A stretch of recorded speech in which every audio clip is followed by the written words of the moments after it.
2 decades back, 1 year less than that.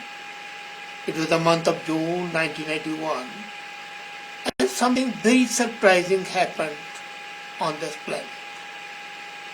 In Philippines, there is a mountain, Mount Mitabu, and that erupted. It was thought to be a mountain. Nobody knew that it's a volcano. And when mountain erupted, people had a shock. The pressure has been building up over centuries beneath the dormant volcano.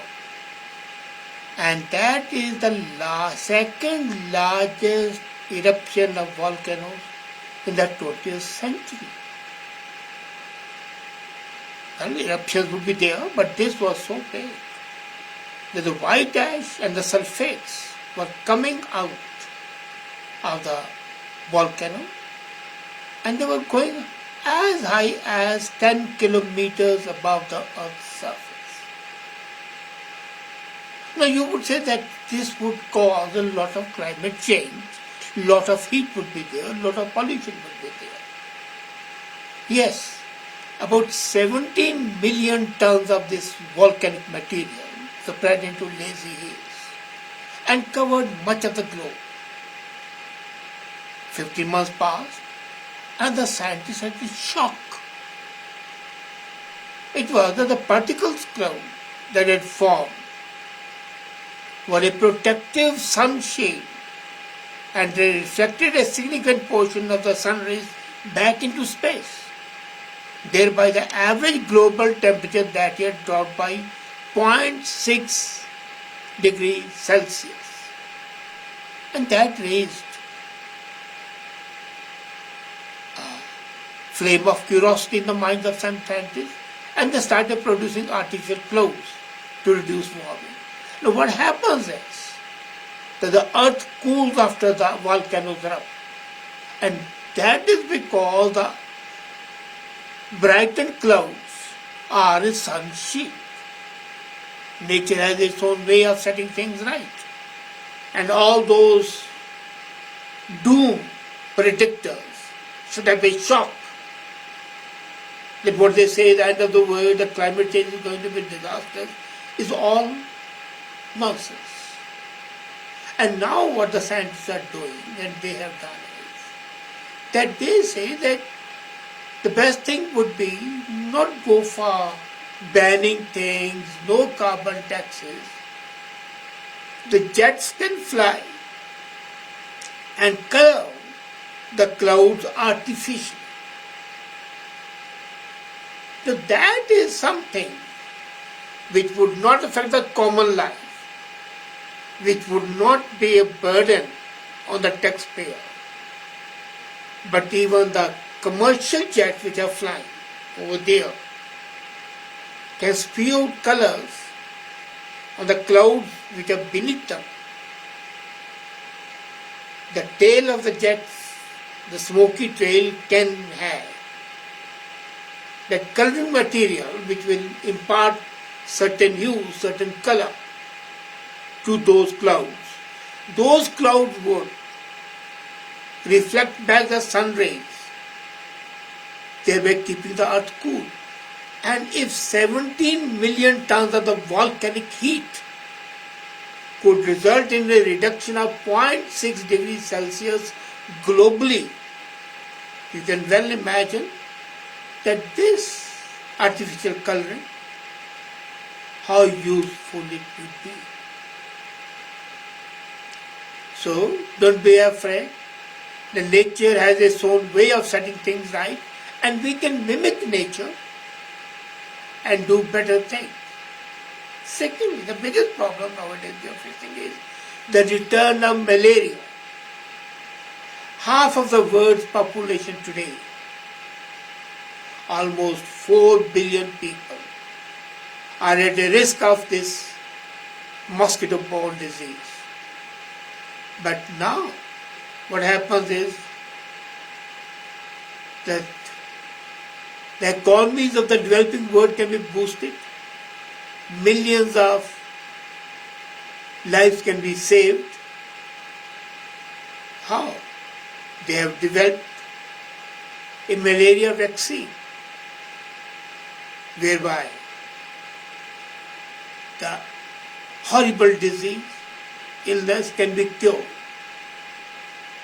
And since the problem with most of the vaccines is that the people who suffer in the underdeveloped areas are far away from a simple clinic. But this disease can be sent to them by mail. It is skin penetrating vaccine. They can apply a patch, the vaccine can be there, and the horrible malaria causing trembling in the feet and the headaches, sweating, pain in the backs and extremities can be relieved. But then, one thing very interesting which came to my knowledge, and I'm sure you would like it, maybe not you and me, but the people who smoke. They say that the lung cancer is caused from smoking. You go and watch a movie. Smoking is injurious to health. And then there is a crossbones and the skull that you're going to die. But now, the scientists have come up with a new, I'll call it discovery, that smoking effect is not a permanent one on the lungs. It's a temporary effect. And the lungs have a magical quality to repair the damage done by smoking. But there's one provision. You have to stop smoking. The mutation that leads to the lung cancer has been considered to be permanent, and people used to say that once you have it, the lungs are scarred, they become black, they can never be cured. No. The magazine Nature, which I saw the other day, says that there have been people who have smoked a pack a day for 40 years and gave it up. And the thousands of the chemicals in the tobacco smoke, according to the scientists, mutated and corrupted their DNA of the lungs. They became cancer. But now what has happened is, the scientists say, if you stop smoking, the lungs automatically, without any intervention, without any medication, will start healing by themselves. And the minimums which are caused by smoking would be gone. As a matter of fact, it was seen in the study that in the people who quit smoking, 40% after 1 year, 40% lungs, after 1 year looked as if they had never smoked in life. And they say it will keep on going gradually. And then this is the age of artificial intelligence. I don't call it artificial intelligence. Even in my book, Artificial Intelligence, the intelligence that matters, I wrote that it essentially is augmented intelligence. Artificial is something different. This is an intelligence created by human mind, human brain. So it's augmentation, it's increase. So AI for me is augmented intelligence, and now a drug molecule has been invented. Not by human beings, but by the creation of human beings, the augmented intelligence. And this is the first time that the machine learning medicine has been done. It has been created by a British startup and a Japanese pharmaceutical company, Sumitomo. The drug is used for curing obsessive compulsive disorder, OCD. And can you believe it? Typically, after the development, it takes up to 5 years before the drug can be put in trial. In this case, the artificial intelligence was so effective in creating that drug that it took just 12 months. So the period of 5 years compressed into 1 year. And this is a real key milestone in the drug discovery. We have seen artificial intelligence diagnosing patients, analyzing patient data. But this is the first time that the drug is being created. The molecule known as DSP 1181 was used by using algorithms by artificial intelligence. And really, if the trial period can be reduced to 1 year from 5 years, it's a great achievement. And the problem like coronavirus, which don't have a vaccine till today, if this had been given to artificial intelligence, maybe by this time we would have a treatment. And then very interesting, again nature. We say that, and it's akin to what the lungs can regenerate themselves, become clean, heal themselves. Even animals, some animals, salamanders, can grow their own body parts. Suppose you quite amazing. And these salamanders sport a Mona Lisa-like smile, red grills that make them look dressed up for a party. And their regenerative powers are just incredible. So Joshua Curry, a biologist, says that he has been studying this since 2011. And if they lose a limb, that limb grows back just at the right size and the right orientation. And it happens not in years, but in just weeks. So what they are doing is that he did a research, and he says that the genes that are there have been known to exist for more than a century. But now what they are doing is that they are sequencing and assembling the salamander's genes, and they are adopting them and adapting them for use on the human beings. Especially the war where the soldiers lose their limbs, the mine disasters, the mines explode, making people cripple, the polio, which makes young kids crippled and maimed. So they say this is just cell regeneration, and chemical produced by the nature is needed. And quite possible those chemicals, once they are transmuted for the human being would be able to regrow the cells. The question is if and when.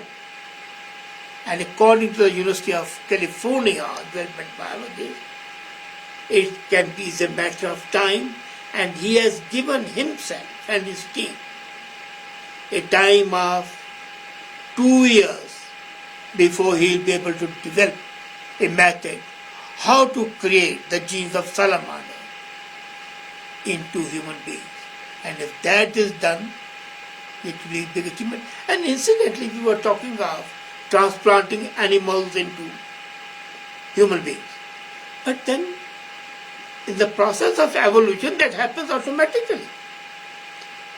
And interestingly, I'll end today's episode with this fact that human beings we have been considering the best of creation. It's not. Human beings are still evolving. Amazed. There are 3 adaptations which have happened very, very recently.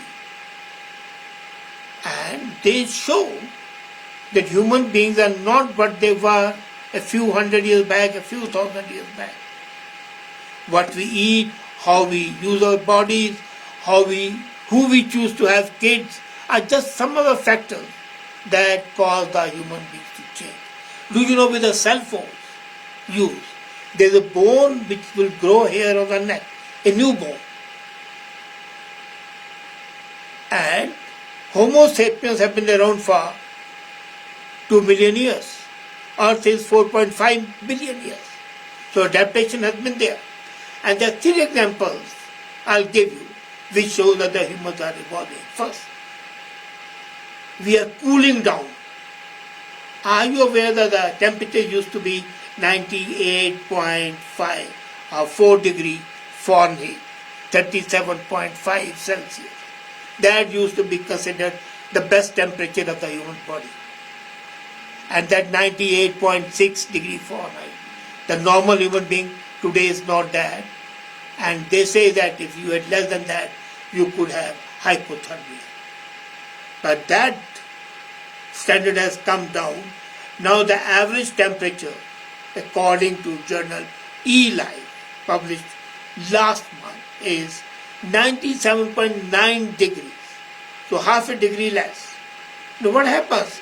In the past 200 years, they have been making it. And according to Julie Persman from Stanford University, this shows that the population-wise there's a decline of inflammation and improved standards of living. That's why we are cooling down. Many of the infectious diseases in the 19th century caused chronic inflammation. It will turn to burn calories and change the metabolic rate of human body, and the temperature would be up. Now, since those inflammatory diseases have reduced, the temperature is coming down and people are being better. Second, our genes are constantly changing. So if the scientists change it, it is only accelerating the development. According to Professor Joshua Ake of the University of Princeton, these pressures that we face in the history, like pathogens, still exist and threaten our health. But do they have the same impact? No. And that is why our lifespan has increased. He says that the dietary genes are the most important ones, and they are changing the human behavior and the human evolution. People are becoming more intelligent. So superhuman. The Homo sapiens is not the end, maybe super Homo sapiens would be the goal. And the genes are becoming less intolerant. They are becoming more tolerant, as a matter of fact. And that is something. And then another thing, our bones are becoming lighter.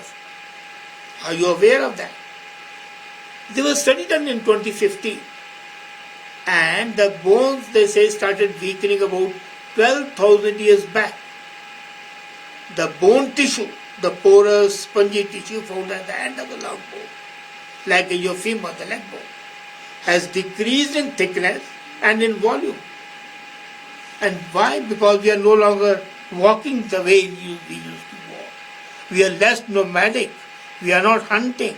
We are settled livestock, so our bone structure is changing. And when the bone structure changes and the genes change, the human being would evolve. So we are evolving still, and is never there. Change for the better is what we are, we shall be. Nature sustains that, nature wants that. And our frontiers of knowledge will keep on getting widening and widening. Thank you.